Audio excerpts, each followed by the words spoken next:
Hello అందరికీ welcome back to my channel the demo Parivar. Please like, share, subscribe. ఇది నిన్న పూర్తి వ్లాగ్ అండి, డే మొత్తం అనమాట.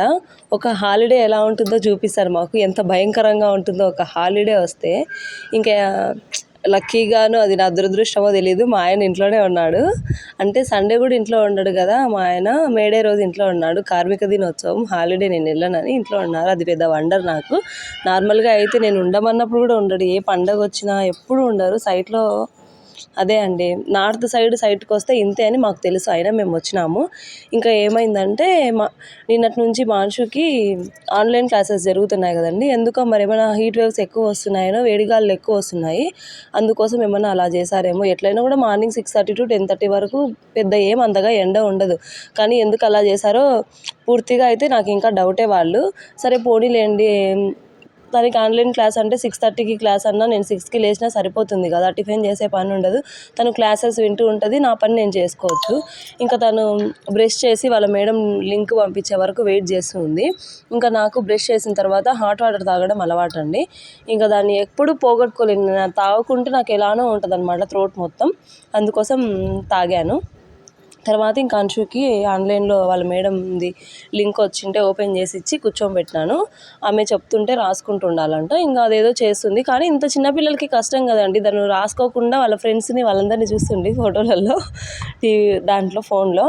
ఇంకా యాజ్ యూజువల్గా మా ఆయనకు కాఫీ ఇచ్చేసాను, నేను కాఫీ తాగాను. నిన్న పొద్దున్నే కాఫీ పెద్దగా ఇష్టం లేకపోయినా అలవాటు అయిపోయింది అది, దాన్ని మార్చుకోవాలని చాలా ట్రై చేస్తున్నాను. కానీ కనీసం ఒక్క పూట తాగుకుంటే కూడా ఎలానో ఉంటుంది. అక్కడికి ఒక్క పూట మానేసి ఏదైనా రాగి జావో పాలో ఇట్లా కూడా తాగుతున్నాను. కానీ మరీ ఎంత అడిక్ట్ అయ్యానంటే బాగా చలికాలంలో తల బాగా నొప్పి పెడుతుంది అనమాట. ఇంకా ఈ పిల్ల మా అంశు స్కూల్కి వెళ్ళిపోతే, మా ఆయన ఆఫీస్కి వెళ్ళిపోతే 9 వరకు నా పనులన్నీ అయిపోతాయండి. లంచ్ చేసి ఒక్కొక్క రోజు లంచ్కి కూడా చేసేసేదాన్ని బ్రేక్ఫాస్ట్ అయిపోయి, ఎందుకంటే అప్పుడు 4:30కి 5కే లేస్తాను కదా. ఈమెకి ఆన్లైన్ క్లాసులు, ఇంకా ఆయనకి హాలిడేనే కాబట్టి 6కి లేసాను. ఏమవుతుంది పని, కొద్దిసేపు ఆయనతో కొద్దిసేపు పిల్లలతో ముచ్చట్లు పెట్టడానికే సరిపోయింది. ఎలాగో దోశపిండి లేదు నాకు, లక్కీగా దోశలు ఏమంటాడేమో అనుకున్నా, ఇంకా మ్యాగీ చేయమంటాడేమో అనుకున్నా. ఏం వద్దంట, ఉప్మా చేస్తా అంటే ఓకే అన్నాడు. చాలా రోజులు అయిపోయింది ఉప్మా చేసి తింటా అన్నాడు. గోధుమ రవ్వ ఉప్మా అయితే చాలా బాగా తింటాం ఇద్దరం. ఈ గోధుమ రవ్వ ఇక్కడికి వచ్చిన తర్వాత దొరకలేదు, ఇంకా ఏదో ఒకటిలే అనేసి బొంబాయి రవ్వతోనే చేసుకున్నాము. రాక హాలిడే వచ్చి ఇంట్లో ఉంటే పూరీనో ఏదోనా స్పెషల్గా టిఫిన్ చేసి పెట్టకుండా ఉప్మా చేసి పెడుతున్నావు మీ ఆయనకు అనుకుంటారేమో. ఆయన హాలిడే వస్తే దాదాపుగా ఉప్మానే తింటారు. అక్కడ ఛత్తీస్గఢ్లో ఉన్నప్పుడు అంతే, హైదరాబాద్లో ఉన్నప్పుడు అంతే, మళ్ళీ ఇక్కడికి వచ్చినాక కూడా అంతే. ఎందుకంటే ఎలాగో లేట్గా లేసాము, ఆ ఉప్మా కొద్దిగా తినేసి మళ్ళీ ఆఫ్టర్నూన్కి త్వరగా చేసుకొని తినొచ్చు కదా అనుకుంటాం. లేదంటే 11 అయిపోతుంది టిఫిన్ తినేసరికి, అది ఎందుకులే అనేసి డైరెక్ట్ రైస్ పెట్టుకొని చికెన్ ఏదో తెస్తే అది చేసుకొని తిన్న రోజులు కూడా ఉన్నాయి. ఇంకా పిల్లలు కూడా కొంచెం తినేశారు. నాకే కష్టం అండి ఉప్మా తినడం, ఇంకా వీళ్ళు ఏం తింటారు చెప్పండి. ఇంకా నేను హాస్టల్లో ఉన్నప్పుడు ఉప్మా చేసుకుంటే కూడా నేను ఆ రోజు ఉపవాసం ఉండేదాన్ని, లేదంటే బయట ఏదైనా తినేదాన్ని. శనివారము గురువారం అయితే కంపల్సరీ నా దేవుళ్ళకి కూడా సరిపోతుందిలే అనేసి అలానే ఉండేదాన్ని. అప్పట్లో మా అమ్మోళ్ళ ఇంటి దేవుడికి శనివారం పూజ చేసుకునేవారు, లక్ష్మీ నరసింహస్వామి, అహోబిలం పామ్లెటయ్య స్వామి అనమాట. అది అలా అలవాటు అయిపోయేది. గురువారం వచ్చేసి నాకు ఇష్టమైన దేవుడు సాయిబాబా కోసం అన్నట్టు ఏదో ఒక రోజు ఉపవాసంలాగా ఉండిపోయేదాన్ని ఆ ఉప్మా చేసిన రోజు. ఇంకా పిల్లలకి స్నానం చేసి రెడీ చేసేసాను. వీళ్ళ పని అయిపోయేసరికి 12 దాటిపోయింది పూర్తిగా. మా చిన్నదేదో వాళ్ళ నాన్న దగ్గరికి వెళ్ళి బొట్టు పెట్టించుకుంటుంది, దానికి నేను పెట్టలేదని. కళ్ళల్లో పెట్టాలంట ఐలైనర్, పెద్దదానికి ఏదో పైన పెడితే చిన్నది కూడా వస్తుంటే దానికి కెమికల్ కదండి, దాదాపు వాడను నేను. మా పెద్దది ఊరికి గోల చేస్తుంటుందని పైన ఏదో పెడతాను. ఇంకా నేను వీళ్ళది పూర్తి చేసుకునే లోపు మా ఆయన ఆఫీస్కి ఎలాగో బుధవారం మటన్ చికెన్ ఇలా ఏదో నాన్ వెజ్ తీసుకెళ్తారంట. వాళ్ళు వచ్చుంటే వాళ్ళతోనే చికెన్ తెప్పించేశారు. ఇంకా దాన్నే ఇంకా కుస్తీ పడుతున్నా నేను.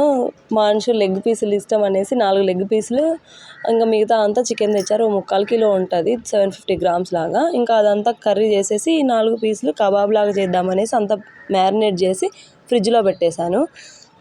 యాక్చువల్గా నాకు నిన్న చేసినప్పుడు కంటే ఇంతకుముందు మా అమ్మ ఉన్నప్పుడు ఒకసారి కబాబ్ చేసి వీడియో పెట్టున్నాను, ఎవరైనా చూడకుంటే చెక్ చేయండి. అప్పుడు చాలా బాగా వచ్చింది, అప్పుడు చాలా నచ్చింది కూడా నాకు. ఈసారి ఏమో నాకు అంతగా అనిపించలేదు. అప్పుడు మా అమ్మ పెరుగులో చేయలేదన్నమాట మ్యారినేట్, ఈసారి ఏంటో మా ఆయన పెరుగులో మ్యారినేట్ చేయమన్నాడు. అదే ఎలానో టేస్ట్ అయితే బాగుండింది. మా అంశుకి మా ఆయనకి సెట్ అవుతుంది, ఎందుకంటే వాళ్ళు మసాలా అంతగా ఎక్కువ తిన్నారు కదా, అందుకు అది కమ్మగా ఉంది. కొంచెం నేను కారం ఘాటుగానే తింటా కాబట్టి నాకు అంతగా ఏం అనిపించలేదు, సప్పగా ఒట్టి చికెన్ తిన్నట్టు అనిపించింది. ఇంకా చికెన్ కర్రీ అన్నీ చేశానండి. ఇంకా కొన్ని విషయాలు చెప్పాలంటే అసలు ఒక 1 డే పూర్తిగా వ్లాగ్ పెట్టాలంటే ఎన్ని వీడియోలు తీయాలి, ఎంత ఎడిటింగ్ చేయాలి, ఎంత వాయిస్ ఓవర్ ఇవ్వాలి, డే మొత్తం ఇంకా పొద్దున్న నుంచి నైట్ వరకు ఫోన్ ఛార్జింగ్ ఎప్పుడు పెట్టుకోవాలి. నేను అసలు ఒక షార్ట్ పెట్టలేకపోయినానంటే నమ్మండి అందరూ. నేను ఈ వీడియోలు తీసుకుంటున్నా, నా దగ్గర ఇంకో ఫోన్ లేదనమాట, ఈ ఫోన్లోనే చేయాలి. ఇంకో ఫోన్ ఉన్నది పగిలిపోయింది, ఇంకొక ముందున్న ఐఫోన్ మాత్రం అది ఇంకా అసలు వాయిస్ ఛార్జింగ్ ఉండట్లేదు, అందుకే ఇది కొనిచ్చారు. ఇంకా దీంట్లో కూడా స్టోరేజ్ అయిపోతుంది, ఇంకా ఫోన్ కొనిస్తానులే ఒకటి, ఏదో వీడియోలు బాగా ఇంట్రెస్టింగ్గా చేసుకుంటున్నాం అంటుంటే వద్దులే అబ్బా, నాకు ఓ గోల్ ఉంటుంది, ఆ గోల్ రీచ్ అయ్యే వరకు ఫోన్ వద్దు ఏమొద్దు, నా లక్కీగా నా టైం బాగుంటే నేనే కొనుక్కుంటానేమో చూద్దాము, ఇది లక్కీ ఫోన్ లాగా ఉంది, నాకు ఏదో ఒక జీవనోపాధి దొరికినట్టుంది అని అనుకొని ఈ ఫోన్తోనే చేసుకుంటున్నాను. ఏమన్నా అనవసరమైన యాప్లు డిలీట్ చేసేసి, అనవసరమైన ఫొటోస్ వీడియోస్, ఇప్పుడు మా చెల్లి వాళ్ళ దగ్గర ఉంటాయి కొన్ని వీడియోస్, మావి పర్సనల్వి, మా ఆయన దగ్గర ఉంటాయి, మా అమ్మ ఫోన్లలో ఉంటాయి, మా అన్న దగ్గర ఉంటాయి, అట్లా ఉన్నావు అనుకునేవి డిలీట్ చేసేసి ఇలా ఏదో నా తంటాలు నేను పడుతున్నాను అనమాట. ఇలా ఇది కబాబ్ కోసం మ్యారినేట్ చేసి పెట్టి ఒక 1/2 అవర్ డీప్ ఫ్రిడ్జ్లో ఉంచేసి ఇడ్లీ పాత్రలో పెట్టేసి ఫస్ట్ ఉడకబెట్టానండి, కొంచెమే ఆయిల్ వేసేసి. ఇంకా తర్వాత నార్మల్ ప్యాన్లో ఫ్రై చేసేయడమే. మాకు పాలు చూడండి 12:45కి వచ్చినాయి. ఇంతకుముందు ఒకసారి చెప్పాను అనుకుంటా, మాకు పాలు ఏంటో మధ్యాహ్నం పూట వస్తాయని. అవి మాకు అలా మార్నింగ్కి యూజ్ అవ్వవు, ఈవినింగ్కి యూజ్ అవ్వవు, మధ్యలో వేడి చేసేసి ఊరికే పెట్టుకోవాలి దాన్ని అంతే. ఒకవేళ తోడు వేసినామనుకోండి నైట్కి ఎప్పుడో పేరుతుంది, అది పెరుగు అవుతుంది, పొద్దునకి పులిసిపోతుంది, నైట్ అంతా బయటే పెట్టేసి. అలా అని 10 లోపు పేరుంటే లోపల పెట్టుకోవచ్చు, పేరు ఉండదు, కొంచెం అప్పుడప్పుడు అవుతుంటుంది. అది మధ్యలో 11కో 12కో పెరుగు అవుతుంది, దాన్ని ఫ్రిడ్జ్లో ఎప్పుడు పెట్టాలి నేను లేచి, నాకు ఎలా గుర్తుంటుంది. అందుకోసమే అలానే ఉంచి మళ్ళీ నైట్ వరకు వేడి చేసి పెరుగు చేస్తున్నాను. ఇంకా ఎలాగోలా అడ్జస్ట్ అవ్వాల్సిందే కదా. ఇంకా 2-3 చోట్ల పెరుగు కోసము ట్రై చేసాము, వేరే ఈ బర్రె పాలే దొరుకుతాయి అనేసి, కానీ మోసం చేశారండి. ఆవు పాలు ఇవ్వడము, ఆవు పాలైనా ప్యూర్గా ఇవ్వలేదు, చూడంగానే నాకు స్మెల్తోనే తెలిసిపోతుంది అనమాట, ఏ ప్యూరిటీ పాలే తెలిసిపోతుంది. అందుకోసం అతన్ని మళ్ళీ వద్దన్నాను. వాళ్ళు ఏం చేశారంటే ఆవు పాలలోనే వాటర్ ఎక్కువ వేసుకొని తేవడము. ఒకసారి నేను కాదు ఇవి ఆ పాలు కాదని గుర్తించి చెప్పాను, పెరుగులో తెలిసిపోయింది నాకు, అది పూర్తిగా ఎల్లో కలర్లో వచ్చింది. మళ్ళీ ఇంకోసారి ఏం చేశాడు, పాల ప్యాకెట్ పాలలాగా ఉంటాయి కదా, వాటిని వాటర్ ఎక్కువ కలుపుకొని తెచ్చాడు. అది కూడా ఇంకా నేను పాల ప్యాకెట్ కొనుక్కోలేకపోయాను, అమూల్ పాలు దొరుకుతాయి మంచిగా. ఇంకా అదంతా చేయలేక ఎందుకు ఈ నార్మల్గా పోసే అన్నతోనే ఎలాగోలా తీసుకుంటున్నాం మధ్యాహ్నమైనా, తప్పదు కదా. హైదరాబాద్లో అయితే 40 రూపీస్ ½ లీటర్ పెట్టినా కూడా తీసుకునే వాళ్ళము, బాగా 8కి 8:30కి తెచ్చేవాళ్ళు. ఇంకా మధ్యాహ్నం కాసేపు అలా నిద్రపోయానండి. నార్మల్గా అయితే డే టైంలో పడుకోనండి, నాకేంటో పిచ్చి కళ్ళు వస్తాయి, కానీ నిన్న ఇంకా పిల్లలు మరీ గోల చేసి పొద్దున్నే లేసేందుకు అలా రెస్ట్ తీసుకున్నాను అనమాట. ఇంకా తర్వాత ఈవినింగ్ అయిపోయింది, కాఫీ ఇచ్చాను, రెడీ అయిపోతే మార్కెట్కి వెళ్ళాలి కదా, మేము హాలిడే వచ్చినప్పుడు 2 సండేస్ వెళ్ళిపోయినాయి మార్కెట్కి వెళ్ళాక, బొమ్మలన్నీ కింద పడేసినారు, నువ్వే ఎత్తితే చాక్లెట్ ఇస్తా, లేదంటే మార్కెట్కి కూడా తీసుకెళ్ళను అని చెప్పేసరికి మొత్తం అన్నీ చక్కా తీసేస్తుంది చూడండి మా అంశు. అలా మా అంశుని మోటివేట్ చేసి ఏవో ఒక పిచ్చి పనులు చేపించుకుంటే ఎప్పుడు గోల చేస్తూనే ఉంటుంది, అది కావాలి ఇది కావాలి, చాక్లెట్, టీవీ పెట్టు, బొమ్మలు పెట్టు అనేసి. బొమ్మల్లో ఉపయోగకరమైనవి పెడితే ఉంచుకోదు, ఈ మధ్య రిమోట్లో కూడా నేర్చుకునింది పెట్టుకోవడము, తనే మార్చుకుంటుంది. అందుకే ఆల్ఫాబెట్స్ కానీ లర్నింగ్ ఇంగ్లీష్ ఇలాంటి చిన్న స్టోరీస్, చిన్న వర్డ్స్ చెప్పే ఛానల్స్ ఏమైనా ఉంటే అవే పెట్టి యూట్యూబ్లో తనకి రిమోట్ నా దగ్గర పెట్టుకుంటున్నాను, లేదంటే పిచ్చివన్నీ చూస్తుంటుంది, ఏదో డయానా రోమో అనేసి వాళ్ళు చేసే పనులన్నీ చూస్తుంటుంది, ఆ పెద్ద పిల్లలవి ఇంకా అవే చెప్తుంటుంది మాకు అన్నీ. అవి కూడా యూజ్ఫుల్లే, కానీ కొంచెం మనకి అవసరమయ్యేవి నర్సరీ ఎల్కేజీ స్టేజ్కి యూజ్ అయితే చాలు, చిన్నది కూడా చూస్తుంటుంది, అలాంటివి అనేసి పెడతాను. ఇంకా ఈవినింగ్ అయిపోయింది, బయటికి తీసుకెళ్తామన్నాం అనేసి చక్కా వాళ్ళ నాన్న బండి ఎక్కేసి వెళ్ళిపోయినారు. నార్మల్గా అయితే చిన్నదానికి నాకు చెప్పులు కొనుక్కోవాలి, వెజిటబుల్ మార్కెట్కి వెళ్ళాలి, జిలేబీ కొనిపించాలనేసి కండిషన్ పెట్టాను. మా వారేమో ఓన్లీ కూరగాయల మార్కెట్కి తీసుకెళ్ళి వెనక్కి తిప్పుకొని వచ్చినాడు. అన్ని రౌండ్లు అన్ని దగ్గరలోకి తిరగాలంటే మా ఆయన ఓపిక ఉండదండి, అసలు ఎంత బద్ధకం అంటే అంత బద్ధకము. అది ఎవరికైనా తెలుస్తుంది, 2 పిల్లలతో బయటికి వెళ్ళడం అంటే మామూలు విషయం కాదు మాకైతే.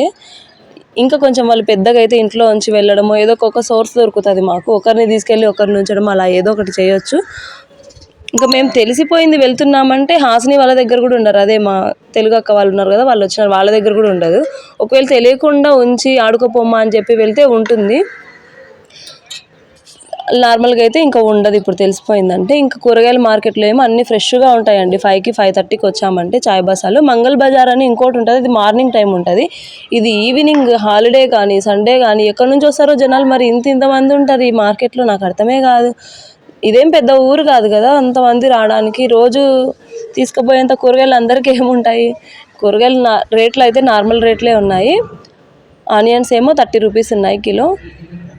2 కిలోలు తీసుకున్నాం, చాలా లేదు కదా. క్యారెట్ ఏమో ½ కిలో 20 రూపీస్, బీన్స్ 20 రూపీసే అనుకుంటా. ఈ ఆకుకూరలు మాత్రం పెరిగినాయండి. 10 రూపీస్కి ఇచ్చేవాళ్ళు 20 తీసుకున్నారు. పాలకూర 20, తోటకూర 20, ఇంకా కొన్ని స్నాక్స్ తీసుకున్నాం. ఇక్కడ మామిడికాయలు ఉండే కానీ నాకు ఎందుకో తేబుద్ధి కాలేదు. మొన్న 3 తెచ్చి ఒకటి వేస్ట్ అయిపోయి పడేశాను, అందుకోసం తేయలేదు. ఇంకా పిల్లలకి కొన్ని వామకారలు లాంటివి, మళ్ళీ సన్నకార తీసుకున్నాను. తింటుంటారు, గిన్నెలో పోసిస్తే బొరుగులలో కలిపిస్తే అని తీసుకొచ్చినాం. వచ్చిన తర్వాత బ్యాగ్ ఇంట్లో పెట్టకుండా వాటర్ తాగేసి, కూల్ వాటరు చెక్క వచ్చి మాకు ఈ స్ట్రెస్ బూస్టర్ అనమాట. ఈ షటిల్ ఆడడం బాగా అలవాటు అయిపోయింది. ఒకరోజు ఆడుకున్నా కూడా పిచ్చి లేసినట్టు, కాళ్ళన్ని గుంజినట్టు అయిపోతుంది. అందుకోసం ఇద్దరం వెళ్ళేసి కొద్దిసేపు ఆడుకున్నాము. నేను ఆడేటప్పుడు వీడియో తీయబ్బా పెట్టుకుంటా అంటే ఒప్పుకోకపోవడం కాదు కానీ తీయరనమాట, బద్ధకం. ఇంకా మాకు ఎలా ఉంటుందంటే ఇద్దరు పిల్లల్లో ఒకరికి ఫోన్ ఇచ్చి ఆడాల్సిందే కంపల్సరీ, లేకంటే మేమిద్దరిలో ఒకరు ఆడుతూ ఒకరు పిల్లల్ని పట్టుకోవాలి. అట్లా కూడా కాదు, అందరు పిల్లలేమో బాగా కింద ఆడుకుంటున్నారు. మా అంశు చిన్నది గోల చేస్తుంది మమ్మల్ని ఆడనీయకుండా. దానికి ఫోన్ ఇచ్చినామంటే ఏమైనా చూస్తుందిలే ఫోటోలు వీడియోస్ అనేసి, ఇది ఒప్పుకోదు, నాకు ఫోన్ కావాలంటుంది. ఇంకా కోపం వచ్చి ఇద్దరి మీద చిరాకు పట్టినా కింద మందిలో బాగోదు. ఇంకా అందుకోసం ఇద్దరికి ఒకరం కాపలా ఉంటాం అనమాట. చిన్నదాన్ని ఎత్తుకొని కూర్చుని అంచు పోయి ఆడుకుంటూ ఉంటుంది. ఇంకా కాదు కూడని పరిస్థితుల్లో ఇద్దరికి ఫోన్ ఇచ్చి కూడా ఆడిన రోజులు ఉంటాయి. ఇద్దరికి ఆడాలనిపిస్తుంది ఒక్కోసారి. ఇంకా ఆడేసి 8:30, 9 అయిపోయింది పైకి వచ్చేసరికి. ఇంక ఎలాగో వంట చేసే పని లేదు, మధ్యాహ్నం చికెన్ కర్రీ, రైస్ ఉంది, లేదంటే దోశ పోసుకోవచ్చు అనేసి చాలాసేపు ఉన్నాం. 9 దాటిపోయింది ఇంట్లోకి వచ్చేసరికి. ఇంకా కూరగాయలన్నీ సర్దుకునే ప్రోగ్రామ్ ఒకటి ఉంది. సపరేట్గా organisers, fridge organisers, vegetable organisers బాక్సులు ఏమి ఉండవు నా దగ్గర.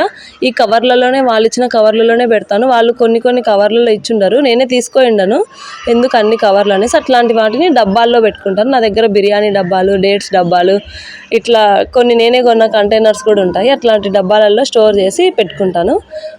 దాదాపుగా ఇంకో వారం 10 రోజులు కూరగాయలకు వెళ్ళకుండా సరిపోయేటట్టే తీసుకొచ్చుకుంటానండి. మాటికి ఇద్దరితో వెళ్ళాలంటే మాత్రం నాకైతే ఒక్కోసారి చిరాకు వస్తుంది. ఇద్దరు ఎత్తుకోవాలంటారు, మళ్ళీ కూరగాయల బ్యాగ్ ఉంటుంది. ఆయన ఇద్దరిని ఆడెత్తుకుంటాడు, నేను బ్యాగ్ ఎత్తుకున్నా. చిన్నదాన్ని ఎత్తుకుంటే పెద్దది కూడా అడుగుతుంది. అందుకే ఒక్కోసారి అనిపిస్తుంది ఇద్దరు పిల్లల్లో మధ్యలో గ్యాప్ 3-4 ఇయర్స్ ఉంటే ఎంత మేలో అనిపిస్తుంది. ఇక్కడ నార్త్లో మేమున్న అపార్ట్మెంట్లో ప్రతి ఒక్కరికి ఒక్కొక్క బాబు లేదా ఒక పాపనే ఉన్నారండి. మేమే ఇద్దరు పిల్లల్ని సంకలన వేసుకొని తిరిగేది. ఇంకా హాసిని వాళ్ళు కూడా ఇద్దరు, అదే మమతక్క వాళ్ళ పిల్లలు వాళ్ళిద్దరు, హాసిని సిరి, మా పిల్లలు ఇద్దరు, ఇంకో ఫ్యామిలీకి 3 ఉన్నారు. మా పిల్లలకి మరి ఏజ్ గ్యాప్ చాలా తక్కువ కదా, అసలు ఇంకా మనిషి అన్నిటికీ పోటీ పడతారు. చిన్నదాన్నే బాగా చూసుకుంటారు, ఇంకా పిచ్చిగా ఉంటుంది అనమాట, ఆ పిల్ల అలిగినట్టు అట్లా. అందుకే మేము ఈరోజు నేను అమ్మమ్మ దగ్గర పోతా అని ఎప్పుడు మమ్మల్ని చూసి విసిగించుకుంటా ఉంటుంది. ఇంకా నైట్ డిన్నర్లోకి వచ్చేసి ఏం చేయలేదండి, రైస్ ఉండింది అదే తిందామా, లేదంటే నీకు దోశ వేస్తలే నేను రైస్ తింటా పిల్లలం నేను అని చెప్తే, మా ఆయన ఏం వద్దు నాకు ఆకలిగా ఏం లేదబ్బా, మామిడి పండు కోసి నిమ్మకాయ పిండి జ్యూస్ చేసేవు షుగర్ వేసి అని చెప్పారు. సర్లే ఎందుకు ఇబ్బంది పెట్టడం, ఎంత బ్రతిమాలినా ఆయనకు నచ్చినప్పుడు తినడు. మధ్యాహ్నం తినేసరికి 3 అయిపోయిండే, అందుకోసం ఇంకా ఎందుకు బ్రతిమాలడం అనేసి ఆయనకి మామిడి పండ్లు కోసి ఇచ్చాను. వాళ్ళిద్దరు మామిడి పండ్లు తినేసి ఆడేందో ఇందాక కసురుకున్నా కదా, ఏమైందంటే మా అంశం మొత్తం మామిడి పండు అంతా తిని పూసుకునింది. పోయి కడుక్కోమంటే బెడ్షీట్లోకి రుద్దుతా ఉంది. కోపం వచ్చి అరుస్తున్నా చూడండి. ఒక్కోసారి చిరాకు వస్తుంది నాకు, పిల్లల్ని చూసుకొని వీళ్ళని పొద్దున్నుంచి రాత్రి వరకు ఉంటారు కదా, అయినా కూడా విసిగిస్తూ ఉంటారు. వాళ్ళ నాన్న వచ్చిన తర్వాత ఇంకా చిరాకు పెడతారు. డాడీ వచ్చినాడులే అమ్మ ఏమనదు, లేదంటే ఈయన పొద్దున్నుంచి వచ్చి ఇప్పుడు ఆయనకి ఎంత చిరాకుగా ఉంటుంది చెప్పండి. అందుకే ఒక్కోసారి భరించలేక అరుస్తుంటాను.